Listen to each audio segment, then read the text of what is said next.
Ever wondered which war movies actually got it right, not just with the explosions, but with the uniforms?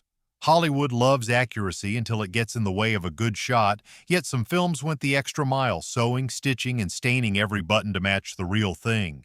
From muddy helmets to field jackets faded by hand, these productions didn't just dress the part, they lived it. Let's inspect 15 films where the uniforms weren't just costumes, they were history reborn. Saving Private Ryan, 1998. When it comes to realism, Saving Private Ryan isn't just a film, it's a full sensory assault. Director Steven Spielberg and costume designer Joanna Johnston didn't settle for standard-issue replicas, they recreated the gear right down to the soles of the boots. Every soldier's uniform looked lived in, worn, and battle-weary because it was. The team actually aged the clothing with sand, mud, and even smoke to match the chaos of Omaha Beach. The film's opening 20 minutes, the infamous landing sequence, was shot using veterans' accounts as blueprints. Extras wore authentic wool uniforms that soaked through during the surf scenes, mirroring what real soldiers endured. Even the color palette, those washed-out greens and dull khakis, was adjusted in post-production to mimic the sun-faded tones of 1940s film stock. The result? A movie so visually convincing that many veterans said it felt like stepping back into the real invasion. Spielberg's crew even recreated specific patches from actual divisions that fought in Normandy. There's no glamour here, just sweat, grit, and exhaustion. Saving Private Ryan set the gold standard for how WWII uniforms should look on screen. It's not just accurate, it's emotionally authentic. You don't just see history, you feel it crawling under your skin. Fury, 2014. Fury might be a modern production, but it treats history with the kind of respect you can measure in dirt. Director David Ayer wanted audiences to smell the grease and grit of the final days of the war. Costume designer Owen Thornton built uniforms that didn't just look old, they were old. Many came from vintage stockpiles or were constructed using authentic WWII fabric patterns. Brad Pitt's character, War Daddy, wears a weathered tanker jacket with real period stitching. It's covered in stains that tell their own silent story. Engine oil, gun smoke, and grime from weeks on the front lines. The tank crew's gear reflects months of wear and tear, no sparkling badges or crisp collars here. The production even studied how U.S. armor crews modified their gear, cutting sleeves short or sewing on extra pockets for practicality. To ensure accuracy, Ayer invited military historians to the set. Their advice shaped everything from how soldiers rolled their sleeves to how they tied their boots. Combine that with the film's desaturated cinematography, and Fury feels almost documentary-like. It captures not the look of war, but the exhaustion that came with it. There's a tactile authenticity in every frame. The uniforms don't just hang on the actors, they cling to them like ghosts of men who've been through too much. Fury proves that wardrobe realism can be as powerful as dialogue. The Longest Day, 1962. Before CGI and green screens, there was The Longest Day, a film that recreated D-Day with such attention to detail that even Allied veterans saluted its accuracy. Produced by Darryl F. Zanuck, the epic employed multiple directors, an international cast, and thousands of extras. But what truly stands out are the uniforms authentic to the last insignia. The wardrobe team sourced genuine WWII gear from military depots across Europe. British, American, and German uniforms were tailored separately to reflect the real cuts, insignias, and colors of each army. The film even features paratroopers with correctly folded jump smocks and boots modeled after real airborne issue. But it wasn't just about looking right, it was about moving right. The soldiers on screen carry their weight as real infantry would, awkwardly, deliberately, and often in mud-caked boots. Every patch, every strap, and every rank marking tells you exactly who these men were supposed to be. When viewed today, the film's black and white photography actually enhances the authenticity. The absence of color forces you to notice texture, the worn canvas, the glint of metal buttons, the rough wool of greatcoats. In a time before Hollywood's obsession with gloss, The Longest Day was a visual time machine. This wasn't nostalgia, it was precision. And in a decade when movie uniforms often looked like stage costumes, this one felt like living history caught on camera. Das Boot, 1981. Few films have captured the claustrophobia of war like Das Boot. This German masterpiece, directed by Wolfgang Petersen, dives deep into the lives of submarine sailors, and their uniforms tell half the story. These weren't the spotless, pressed outfits you'd expect from naval officers. They were greasy, sweaty, and layered with the stench of recycled air. Costume designer Monica Jacobs and the production team recreated Kriegsmarine uniforms using period-accurate fabrics and insignia. The caps, sweaters, and coats were custom-made to match actual U-boat crew attire from the early 1940s. But here's where the film's genius lies. They aged every piece. Jackets were dampened daily, cuffs were dirtied, and collars were frayed to reflect months at sea without proper cleaning. The cramped submarine set magnified this realism. The sweat stains, salt crust, and patches of oil on uniforms weren't makeup, they were daily rituals of authenticity. Even the rank insignias faded realistically over time due to the heat and lighting inside the narrow set. This obsessive attention to costume detail wasn't just cosmetic, it built character. You could tell who'd been on patrol longest just by the discoloration of their shirt. Das Boot doesn't dramatize war uniforms, it humanizes them. Each garment feels alive, soaked in fatigue and fear. It remains one of cinema's most haunting examples of realism, because when you watch those sailors, you don't see actors playing dress-up. You see men disappearing into the machinery of war. A Bridge Too Far, 1977. If The Longest Day gave us the grand scope of D-Day, A Bridge Too Far showed us its aftermath in excruciating realism. Director Richard Attenborough staged the massive Operation Market Garden with near-military precision, and the wardrobe department treated authenticity as a mission. The costume team, led by Don Field, worked directly with military advisors to ensure that each division's uniform matched reality, from the British paratroopers' maroon berets to the American 101st Airborne's distinctive jackets. They even imported authentic webbing and jump boots from surviving wartime stock. The production's dedication went beyond clothing. Every patch, medal, and insignia was hand-stitched by specialists familiar with WWII's military hierarchy. The soldiers' gear looked used, not museum-polished. Fabric was scuffed, leather cracked, and helmets carried the dull shine of long service. Filming on location in the Netherlands, where the real events took place, gave those uniforms context. They blended with the mud, the rain, and the chaos, becoming part of the landscape. The combination of realism and star power, Sean Connery, Gene Hackman, Michael Caine, made it more than a war movie. It became a uniformed portrait of courage and miscalculation. By the time the film ends, you don't just remember the battle. You remember the look of those soldiers, their sagging packs, their soaked sleeves. A Bridge Too Far proves that wardrobe can tell as much truth as dialogue. Patton, 1970. Some war films dress their heroes to look good. Patton dressed George C. Scott to look right. Every piece of the general's wardrobe was built to project both authority and authenticity. Costume designer Edith Head. Yes, the same Hollywood legend behind dozens of Oscar-winning looks painstakingly recreated General George S. Patton's real uniforms using military records and museum references. From the polished riding boots to the gleaming helmet adorned with 3 stars, everything you see on screen was historically accurate. Even the pearl-handled revolvers, though actually ivory, were modeled after Patton's own customized sidearms. His medals, ribbons, and insignia weren't just decorative props. They were positioned in precise military order, reflecting the man's obsession with discipline. But what makes Patton so powerful isn't just the accuracy, it's what the accuracy reveals. Patton's uniform becomes his armor, his identity, his stage costume for war itself. The creases in his trousers, the stiffness of his collar, and the shine of his boots reflect his towering ego and theatrical flair. Scott's portrayal, enhanced by Head's costume mastery, blurs the line between man and myth. Watching him stride through the battlefield, you're seeing more than acting, you're witnessing the resurrection of an era. The film's look defined how a generation imagined the American general. In a time when many war movies lean toward spectacle, Patton reminded audiences that authenticity can command the screen louder than any explosion. Stalingrad, 1993.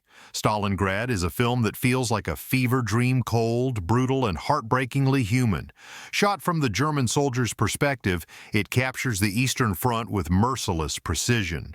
The uniforms aren't pristine, they're the slow unraveling of sanity, one frostbitten button at a time. Costume designer Barbara Baum refused to romanticize. She studied real winter uniforms of the Wehrmacht and Soviet Red Army, replicating them with chilling accuracy. The result is visual storytelling through decay. Early in the film, the soldiers wear neatly pressed tunics. By the final act, those same uniforms are torn, blood-stained, and crusted with ice. You can practically feel the frost seeping through the fabric. To achieve that look, the crew actually froze garments between takes, giving them a stiff, lifeless texture. Every fur collar, every wool cap, every mismatched glove looks scavenged from desperation, a reflection of how the battle stripped soldiers of both dignity and warmth. Even the color palette, washed grays and muted greens, makes you forget you're watching a movie. It feels like someone unearthed footage buried under snow since 1943. Stalingrad doesn't glorify uniforms, it weaponizes them as symbols of futility. By the end, you realize that these aren't costumes, they're coffins made of cloth. Few films have ever made history feel this tactile. The Great Escape, 1963. For a film that's so thrillingly fun, The Great Escape gets astonishingly serious about its wardrobe. The story may focus on Allied prisoners of war planning an elaborate breakout, but every jacket, cap, and pair of worn trousers tells its own quiet story of defiance. Costume designer Beatrice Dawson created a visual language of captivity. The British officers wear proper uniforms, faded and patched from years in the camp.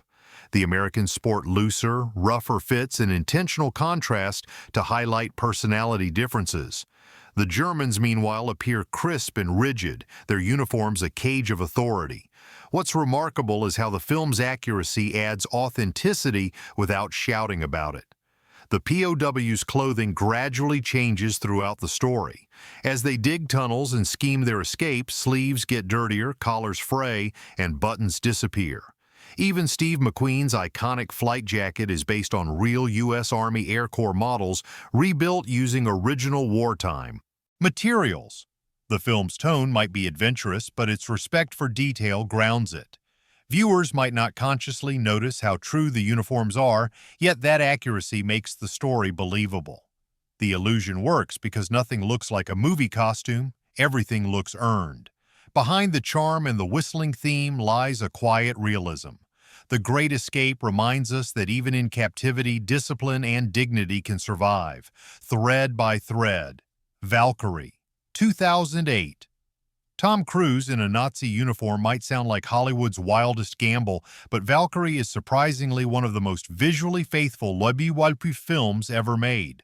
Set during the failed July 20th plot to overthrow Hitler, it demanded accuracy down to the smallest insignia. Costume designer Joanna Johnston, who also worked on Saving Private Ryan, collaborated with historians and collectors to rebuild the wardrobe exactly as it appeared in 1944 Germany. Every uniform in Valkyrie was tailored using genuine WWII patterns. The Wehrmacht tunics, the leather greatcoats, the caps all were made to look worn, not fresh from a costume rack. Even the color of the cloth was matched to aged period samples, giving the officers a faded, sun-bleached appearance. Cruise's Colonel Klaus von Stauffenberg wears his signature eye patch and formal uniform, which mirror photographs of the real man. The production used original medals and replica decorations crafted by military experts. When you watch, you're not just seeing movie props, you're seeing an act of archival restoration brought to life. While the story centers on moral rebellion within the ranks, the costumes serve a deeper function. They show the conflict between obedience and conscience. The uniforms represent order, yet the men wearing them are plotting defiance. In a genre full of Hollywood shortcuts, Valkyrie stands out for its sober precision. No glamour, no exaggeration, just truth stitched into every thread. Letters from Iwo Jima, 2006. Clint Eastwood's Letters from Iwo Jima isn't just accurate, it's poetic in its realism.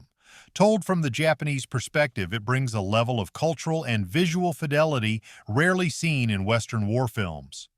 Costume designer Deborah Hopper built the Japanese Imperial Army uniforms from original blueprints and surviving relics, studying how humidity, sand, and exhaustion transformed them over time. What makes the film's wardrobe so powerful is its restraint.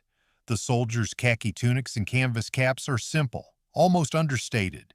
But as the story unfolds, those uniforms start to look like second skins, worn, dirty, and weather-beaten.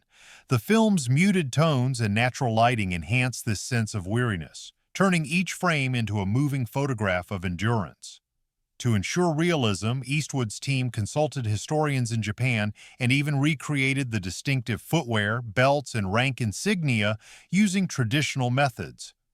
The result feels hauntingly genuine, as if the island itself aged the costumes for decades. But beyond the historical accuracy lies emotion. Each uniform reflects the inner world of the soldier wearing it: duty, fatigue, fear, and fleeting hope. You don't just see them fighting, you see them enduring. In Letters from Iwo Jima, authenticity isn't decoration, it's empathy. The uniforms connect us across language and history, reminding us that every soldier, no matter the side, carried the same burden on their shoulders and on their sleeves.